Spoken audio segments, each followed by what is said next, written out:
Dear students, today we are going to discuss class 10th mathematics chapter 2 polynomial यानी बहुपद। इसमें हमने अभी तक 7 लेक्चर कंप्लीट कर लिए। आज हम 8वां लेक्चर पढ़ाएंगे। हमने 7th लेक्चर में रैखिक बहुपद के शून्य को तथा उसके गुणांकों के बीच में एक संबंध बताया था। ठीक है, अब हम द्विघात बहुपद के बारे में भी एक बात करेंगे, लेकिन उससे पहले इस लेक्चर में हम द्विघात बहुपद के गुणनखंड जो होते हैं, बहुत से बच्चों को ये कंफ्यूजन होता है कि गुणनखंड कैसे करेगा। ठीक है, तो हम गुणनखंड को सिखाएंगे कि गुणनखंड करने के लिए हम कौन सी टेक्निक यूज करेंगे। ठीक है, तो देखना है यहाँ पर सबसे पहले हम गुणनखंड सीखते हैं, गुणनखंड कैसे करेंगे। ठीक है, जैसे कि कोई द्विघात बहुपद है हमारे पास,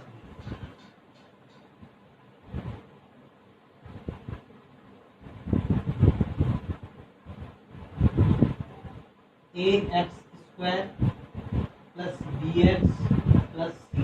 ठीक है, जहां a 0 के बराबर नहीं होना चाहिए। ठीक है, क्योंकि अगर a 0 के बराबर हो गया तो ये वाला टर्म पूरा 0 हो जाएगा, फिर ये रैखिक बनेगा, द्विघात नहीं रह जाता है। ठीक है, तो ये द्विघात बहुपद है। अब यहाँ पर देखना, जिस तरह से हमने पहले लेक्चर में बताया था, इससे पहले 7th लेक्चर में बताया था कि जो a है वो क्या है, x² का गुणांक है, गुणांक। b जो है वो क्या है, x का गुणांक, और c जो है वो है अचर पद। देखना, इसमें जो है गुणनखंड करते टाइम पे, किसी द्विघात बहुपद के गुणनखंड करते टाइम पे हम क्या करते हैं, सबसे पहले तो जो x² का गुणांक होता है उसकी मल्टीप्लाई किससे करते हैं, अचर पद से करते हैं। ठीक है, x² के गुणांक की मल्टीप्लाई, x² का गुणांक, गुणांक अचर पद, अचर पद। जैसे अगर हम इसमें देखें तो यहाँ पर a है और c है, यानी a into c is equal to a। ठीक, अच्छा यहाँ देखना, और फिर इसके बाद में हमें क्या करना होता है, जो इसके बाद में गुणन, इसका जो गुणा करते हैं, x² का गुणा और x² के गुणांक का गुणा किससे, अचर पद से करते हैं, तो हमें एक वास्तविक संख्या प्राप्त होती है। तो इस वास्तविक संख्या का क्या करते हैं, हम गुणनखंड करते हैं। क्या करते हैं, गुणनखंड करते हैं। दूसरा स्टेप क्या होता है, ये फर्स्ट स्टेप है। ठीक, सेकंड स्टेप है हमारे पास में,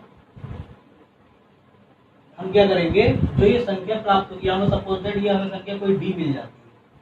ठीक है, कोई d कोई भी नंबर होगा, वास्तविक संख्या है। ठीक है, d क्या है, d एक वास्तविक संख्या है, वास्तविक संख्या। दो वास्तविक संख्याओं का गुणनफल हमेशा एक वास्तविक संख्या होता है।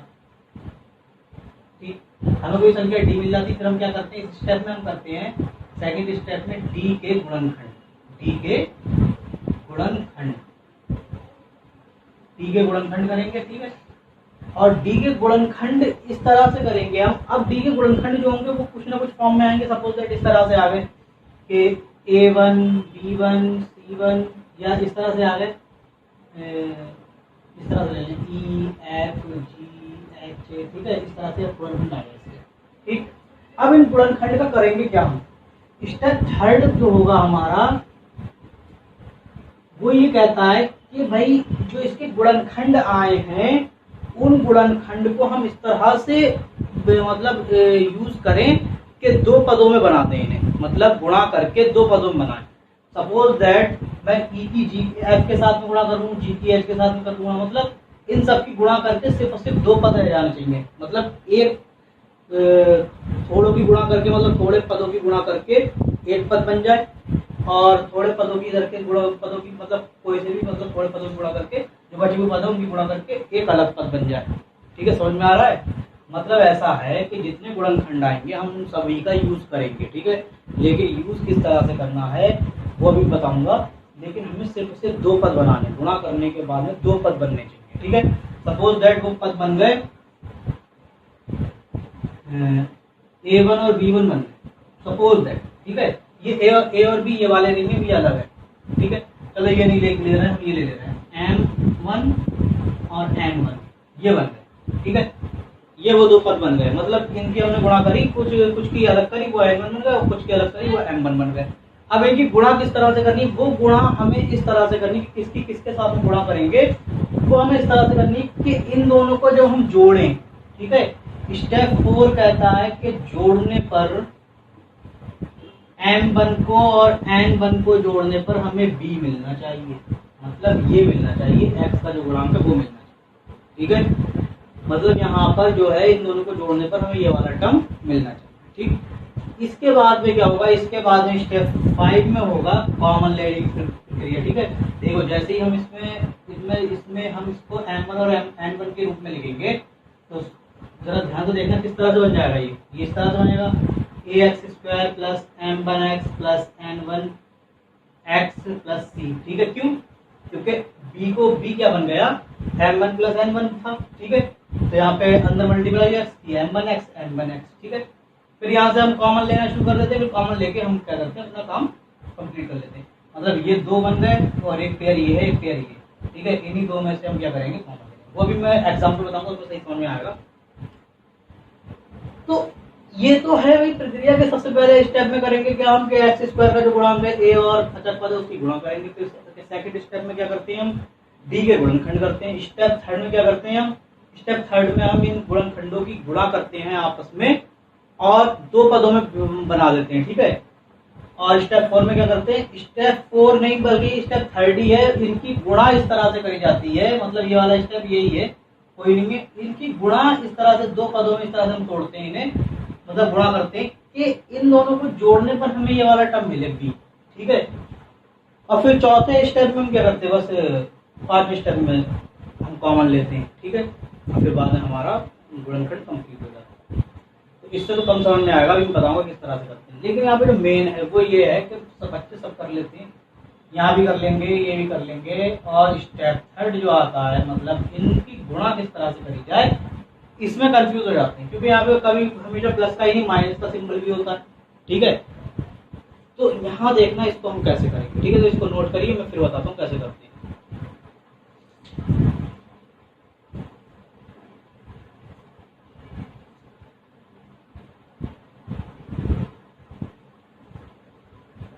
तो देखना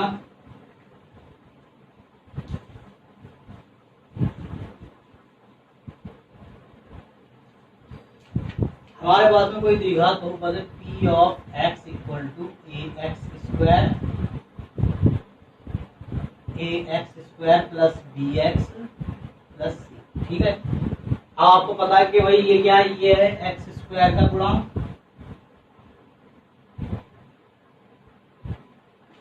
b जो है वो है x का गुणांक, और c जो है वो है अचर पद। ठीक है, अब इनका जो गुणनखंड हम करते हैं, मतलब a और c की हमने गुणा करी और a और c की गुणा करने में हमें एक संख्या मिली, तो उसके गुणनखंड जो करते हैं, और गुणनखंड करने के बाद में जो हमें b बनाना होता है, तो मतलब दो पदों के रूप में हम इसे विभाजित करते हैं b को। तो वो दो पद कैसे बनते चुनेंगे हम, मतलब गुणा कैसे करेंगे गुणनखंड की, किसकी किसके साथ में गुणा करेंगे, वो अब हम यहाँ पर देखेंगे। ठीक है, वो हम यहाँ पर अब देखेंगे। ठीक, तो सबसे पहले एक चार्ट बनाता हूं, यहाँ पर देखना x का गुणांक,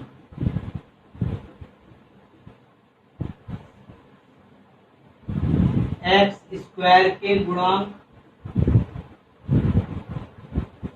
तथा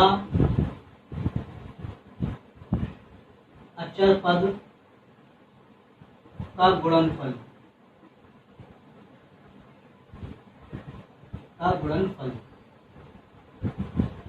ठीक है, और दोनों पद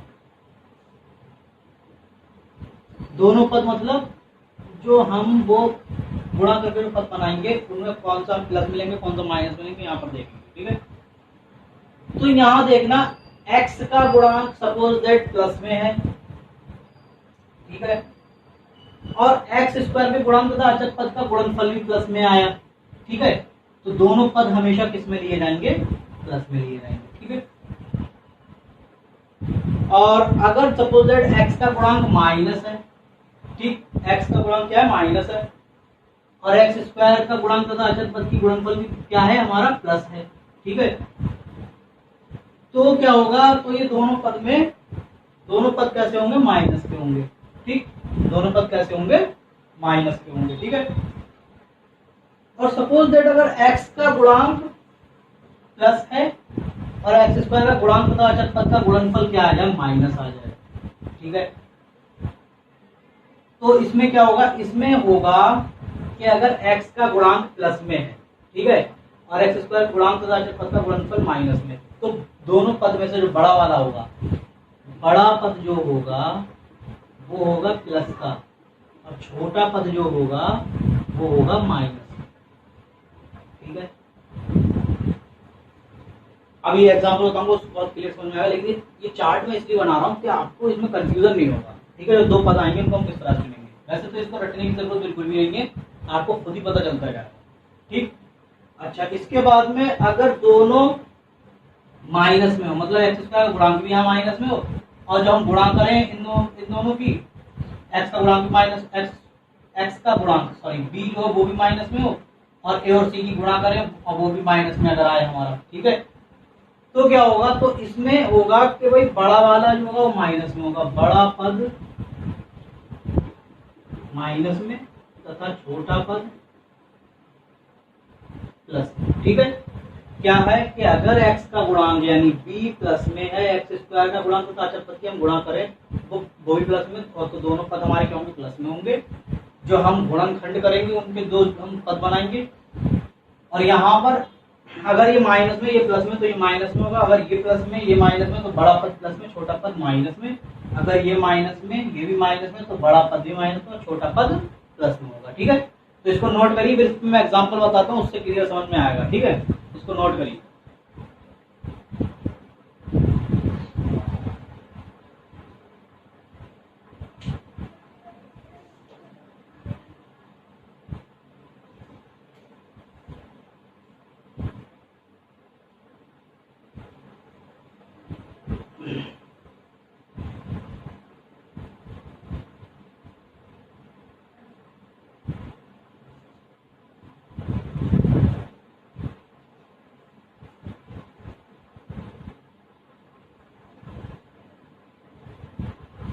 जैसे मैं एक एग्जांपल लेता हूं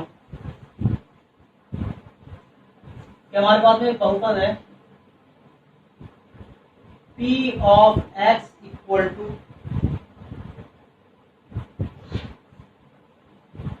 x square plus 7x plus 10। ठीक है, सबसे पहला काम हमारा क्या होता है, स्टेप फर्स्ट पे इसका जो गुणांक होता है, यहाँ पे इसका गुणांक कितना 1 है। ठीक है, इसके गुणांक की अचर पद से गुणा, अचर पद यहाँ पर 10 है, तो एक्स स्क्वायर के गुणांक तथा अचर पद का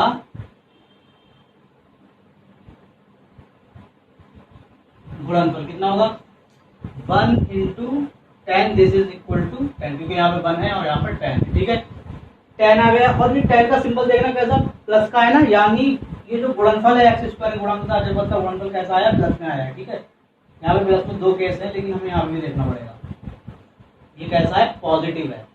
ठीक, अच्छा, यहाँ पर x का गुणांक देखना कैसा है, x का गुणांक है 7, ये क्या है, ये भी पॉजिटिव है। ठीक है, मतलब दोनों प्लस में है, ये भी प्लस में और वो भी प्लस में, तो पहला वाला केस लग रहा है कि ये भी प्लस में ये भी प्लस में, तो इसके गुणनखंड अभी हम करेंगे 10 के। ठीक है, वो दोनों हम कैसे लेंगे, उसके जो दो पद बनाएंगे गुणा करके वो दोनों प्लस में लेंगे, तो इसके गुणनखंड करते हैं। 10 के गुणनखंड होंगे 2 पंजे 10, 5 एकम 5। ठीक है, इन तीनों का यूज करना पड़ेगा 2 5 1 का, क्या ये कितना बन जाए, गुणा करने पे 10 आए और जोड़ने पे कितना आ जाए, 7 आ जाए, और दोनों पॉजिटिव लेना है क्योंकि हमारे दोनों सिंबल पॉजिटिव में। ठीक है, तो यहाँ देखना कैसे किस तरीके से गुणा करेंगे, 5 एकम 5, इधर बचा 2, 5 और 2 7 होता है, और 5 और 2 की गुणा कितनी होती है, 10 होती है। ठीक है, और दोनों हमने पॉजिटिव ही लिए हैं यहाँ पर। ठीक है, तो यहाँ देखना, मैं इसको थोड़ा इरेज करता हूँ, ये यहीं कर दे रहा हूँ। यहाँ देखना, पी ऑफ एक्स को हम क्या लिख सकते हैं, एक्स स्क्वायर को एक्स स्क्वायर ही लिखेंगे, 7 को इसके टर्म में लिखेंगे 5 प्लस 2 लिखेंगे, ठीक है, 5x प्लस 2x, ठीक, और प्लस 10, ठीक। अब मैंने बताया था इसके बाद में नेक्स्ट स्टेप में हम क्या करते हैं, x को कॉमन लेते हैं, x यहाँ से कॉमन लेंगे और x यहाँ से भी कॉमन लेंगे, क्योंकि दोनों में x है। देखना कॉमन लेने का तरीका क्या होगा, कॉमन लेने का तरीका ये होता है कि जैसे कि हमारे पास में एक्स स्क्वायर है तो एक्स स्क्वायर को लिख सकते हैं x इंटू 1, ठीक है, और 5x को लिख सकते हैं 5 इंटू एक्स इंटू 1, ठीक है। अब इन दोनों कॉमन क्या क्या है, सिर्फ एक x कॉमन है, ठीक है, एक x कॉमन है तो x आ जाएगा बाहर, ठीक है, इन दोनों में से। अब बचा क्या, एक्स स्क्वायर बचा x इंटू 1 यानी x आया, 5x में बचा 5 इंटू 1 यानी 5 1 6 5, ठीक है, 5 आया यहाँ पर। इसी तरह से अब इसमें कॉमन लेंगे, हम किस तरह से लेंगे देखना, इन दोनों में 2 इंटू एक्स इंटू 1 और 10 को लिखेंगे 2 इंटू 5 इंटू 1, ठीक है। इन दोनों में कॉमन देखना क्या आएगा, सिर्फ और सिर्फ 2 आएगा, ठीक है, तो 2 कॉमन आया, प्लस का 2 आया वो भी कॉमन, ठीक है। यहाँ बचा x 1 6 x और यहाँ बचा कितना 5 1 6 5, ठीक है। अच्छा एक बात ध्यान से देखना कि जब हम ये काम करते हैं, ठीक है, ये क्या था, ये x का गुणांक था, ये एक्स स्क्वायर के गुणांक तथा अचर पद का गुणनफल, अचर पद का गुणनफल और दोनों पद ये था, ठीक। अच्छा ये देखना जब हम ये गुणनखंड करते हैं इसके और हमने ये कॉमन वाली प्रक्रिया हम करते हैं, प्रोसेस करते हैं, इसमें जो ब्रैकेट के अंदर आता है ये सेम आना चाहिए, ठीक है। अगर ये सेम आ रहा है तो समझ लो हमारा गुणनखंड सही होगा, ठीक है। इसके बाद में क्या करेंगे, इसके बाद में हम लिखेंगे x और प्लस 2 है ना, ये इसको लिख लेंगे x प्लस 2 और ये जो ब्रैकेट में 2 बार दिया है इसको सिर्फ एक ही बार लिखेंगे, ठीक है, x प्लस, बस हमारे गुणनखंड कंप्लीट, ठीक है। इसके गुणनखंड हुए x square plus 7x plus 10 के गुणनखंड हुए, ठीक है, हाँ ठीक। तो इसमें देखना, इसमें क्या था कि x का गुणांक भी प्लस में था, ठीक है, 7, एक्स स्क्वायर गुणांक था, अचर पद का गुणनफल भी प्लस में था, ठीक है। मतलब जब एक्स स्क्वायर गुणांक और अचर पद की गुणा करी तो एक्स स्क्वायर गुणांक यहाँ पे 1 था और अचर पद 10 था, ठीक है, दोनों पॉजिटिव थे, गुणा वैसे भी पॉजिटिव आना थी, पॉजिटिव आ गई, तो ये दोनों पॉजिटिव थे, तो हमारे जो 2 पद बने थे यहाँ पर 5 और 2, इसके गुणनखंड करके और फिर गुणनखंड का यूज हमने इस तरह से करा कि जोड़ने पे हमारा जो 7 आ जाए, तो हमने इसको 5 और 2 में देखा, हमने ये तो समझ गया कि 5 और 2 ही आएगा ये, क्योंकि -5 -2 -7 बनाएगा और 5 और 2 प्लस का 7 बनाएगा, ठीक है। तो यहाँ पर 5 और 2 को हमने लिया, 5 और 2 जो बना 5 और 5 और 2, तो ये 5 और 2 को हमने किस तरह से लिया है कि भाई दोनों पद पॉजिटिव लिए, देखो 5 भी पॉजिटिव है 2 भी पॉजिटिव है, क्यों, क्योंकि यहाँ पर दोनों सिंबल प्लस के थे, ठीक है। तो इस तरह से हम करते हैं गुणनखंड। ये तो था इस केस का, ठीक है, पहले वाले केस का होगा। सेकंड केस का भी एग्जाम्पल बताता हूँ, इसको लिखिए।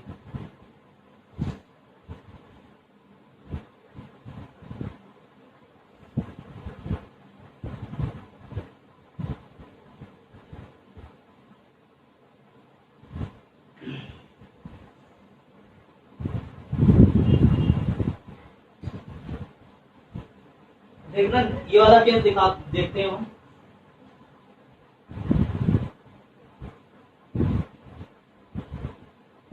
जैसे मेरे पास कोई बहुपद है p of x equal to 2x square minus 8x plus 6, ठीक है, ये हमारे पास में बहुपद है। यहाँ देखना, यहाँ पर x स्क्वायर का गुणांक 2 है, ठीक है, x स्क्वायर का गुणांक 2 है और अचर पद 6 है। अगर हम इन दोनों की गुणा करेंगे तो कितना आएगा, देखना एक्स स्क्वायर के गुणांक तथा अचर पद का गुणनफल कितना आएगा, 2 गुणा 6 यानी 12, और ये कैसा है, पॉजिटिव आया है, कैसा आया है, पॉजिटिव आया है, ठीक है। देख लो 12 का सिंबल कैसा है, प्लस में, और यहाँ पे x का गुणांक कैसा है, x का गुणांक है -8, ठीक है, तो ये कैसा है, निगेटिव है, ठीक है। तो केस लगेगा कौन सा वाला, केस लगेगा ये वाला। देखो एक्स का गुणांक है नेगेटिव, ठीक है, और एक्स स्क्वायर का गुणांक होता है अचर पद का गुणनफल आया है प्लस में, ठीक है। ये वाला ये है और ये वाला ये है, ठीक। तो सेकंड केस है, यानी जो दो पद बनेंगे अभी हम इसके गुणनखंड करेंगे वो दोनों कैसे लिए रहेंगे, दोनों के दोनों माइनस में लिए रहेंगे, ठीक है। तो देखना मैं गुणनखंड करता हूँ इसके, किसके गुणनखंड करना है, मैं 12 के। 12 के गुणनखंड करो, 2 छंग 12, 2 तीन 6 और 3 एकम 3, ठीक है। ये बने इसके गुणनखंड। गुणनखंड क्या है, 2 2 3 1। अच्छा, अब इसके बाद में हमें इसका यूज करना है और दोनों पद माइनस में लिए रहेंगे, हमें ये तो पता चल गया है, ठीक है।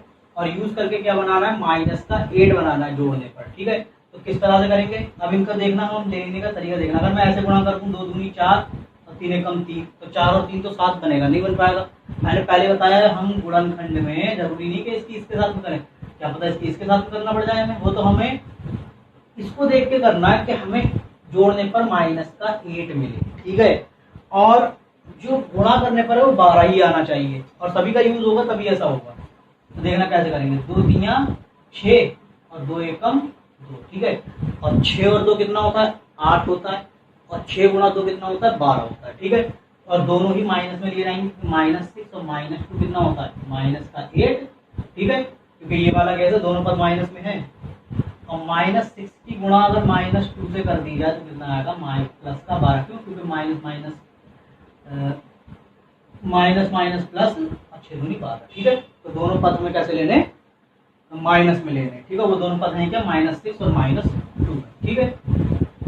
तो यहाँ पर देखना, अब हम इस बहुपद को किस तरह से लिख सकते हैं, p ऑफ x को लिखा जा सकता है कैसे, 2x स्क्वायर है ना, इसको 2x स्क्वायर को ऐसे ही लिखो, -8 को लिखूंगा मैं क्या, -6x -2x, ठीक है। इसी को तो बस हम चेंज करते हैं यहाँ पर, ठीक है, और प्लस का 6।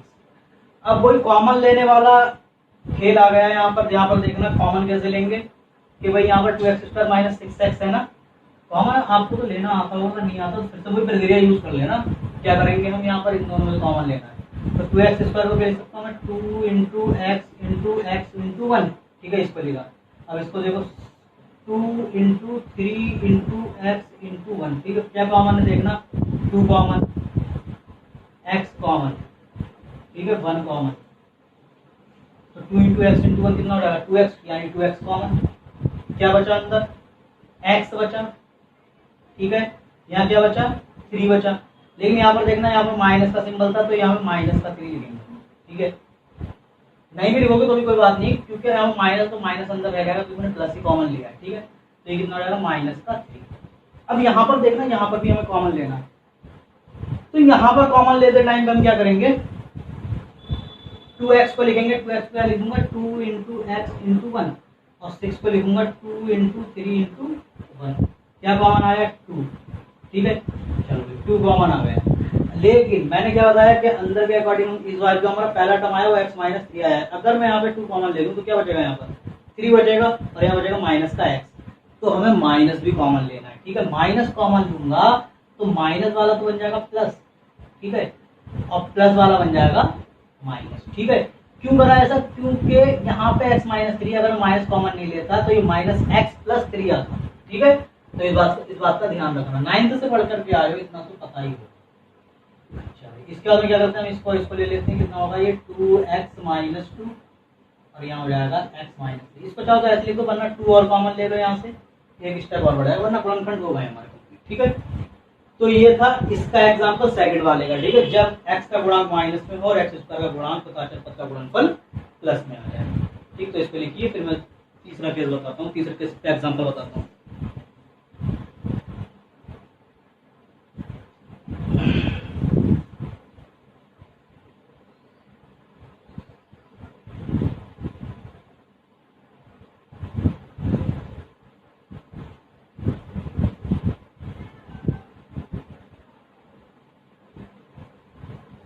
तीसरा एग्जांपल देखना जो हमारे तीसरे केस पे होगा।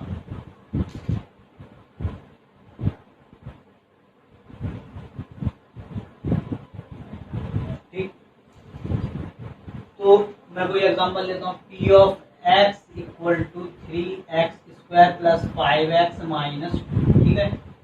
3x² प्लस 5x माइनस 2, इसमें क्या है, इसमें x² का गुणन, x का गुणांक देखो सबसे पहले, x का गुणांक कितना है,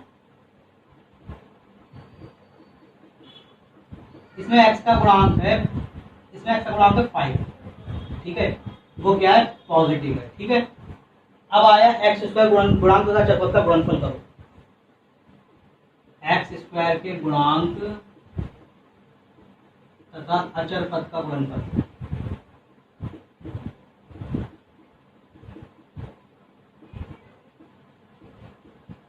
कितना होगा देखना, यहाँ पर 3 इंटू अचर पद कितना, -2 है, यहाँ पर -2, दिस इज इक्वल टू 3 दूनी 6 और प्लस माइनस माइनस 6, और ये कैसा है, नेगेटिव है, ठीक है। केस कौन सा है, केस है ये, x का गुणांक पॉजिटिव है और x और इसका गुणनफल क्या है, x का गुणांक और तथा अचर पद का गुणनफल कैसा है, नेगेटिव है।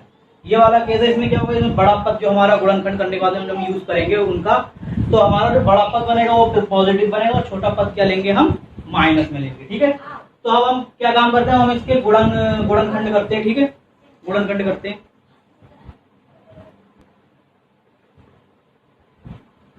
तो गुणनखंड करेंगे किसके, गुणनखंड करेंगे हम किसके, जो इसके हम x के गुणनफल अचर पद का गुणनफल कराए, 3 दूनी 6, 6 के गुणनखंड करो, 6 के गुणनखंड करते हैं, 2 3 6 और 3 एकम 3, क्या है गुणनखंड, 2 3 1। इनका यूज हमें करना, क्या बनाना है, जोड़ने पर पॉजिटिव 5 आना चाहिए, गुणा करने पर माइनस का 6 आना चाहिए, ठीक है, क्योंकि ये जो है -6 है, लेकिन गुणनखंड हमने 6 पे करे, ठीक है। तो यहाँ देखना हमारा ये तीसरा केस है, तो हम किस तरह से करेंगे, यहाँ पर देखना, पहले तो हमें ये पता है कि हमें यूज तो यही करना, 3 एकम 3 और 2, 3 दूनी 6 होता है, 3 2 5 भी होता है, ठीक है, मतलब 3 की गुणा 2 से करो तो 3 दूनी 6 और 3 में 2 जोड़ दो तो 5। अगर पॉजिटिव हमें कौन सा लेना है, पॉजिटिव लेना है हमें बड़ा पद, तो यानी 3 को लेना है हमें बड़ा और 2 को लेना है छोटा, यानी छोटे पद को लेना माइनस में, ठीक है। तो 3 दूनी 6 और 3, अगर हम इसकी गुणा, अगर इसको अगर हम क्या करें, इसको अगर हम क्या करें, बड़ा पद पॉजिटिव और छोटा पद नेगेटिव, ठीक है, 3 दूनी 6 ही आएगा ना, 6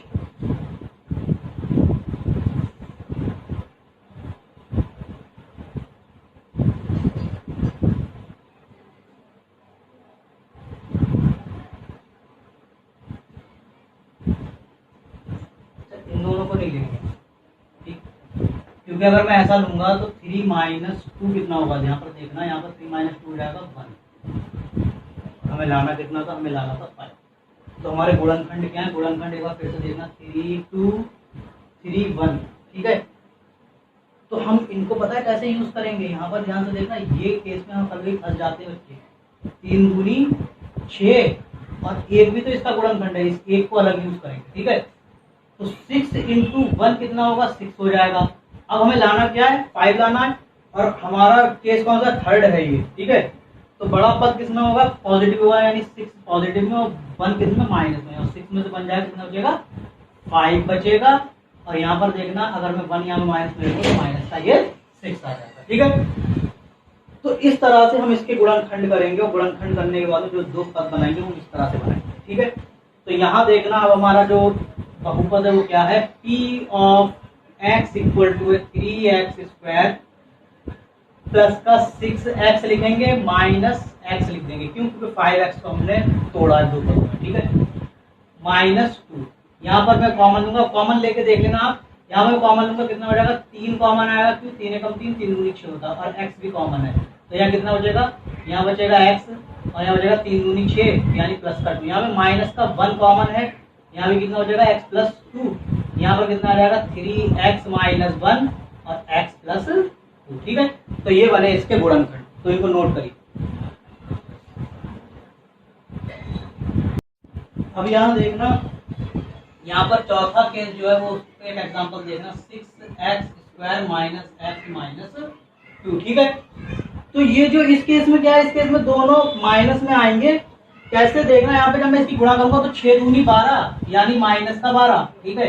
गुणनफल इसका ये वाला क्या बन गया, माइनस में आया, और इसका जो गुणांक है वो -1 है, दोनों माइनस में है, तो बड़ा वाला पद हम लेंगे माइनस में, छोटा वाला लेंगे प्लस में, जब हम इसके गुणनखंड करेंगे, गुणनखंड का हम यूज करेंगे। ठीक है, तो इसको आप करना, खुद से करने का ट्राई करना। ठीक है, बहुत आसान है, हो जाएगा। ठीक है, थैंक यू, और इसको समझिए।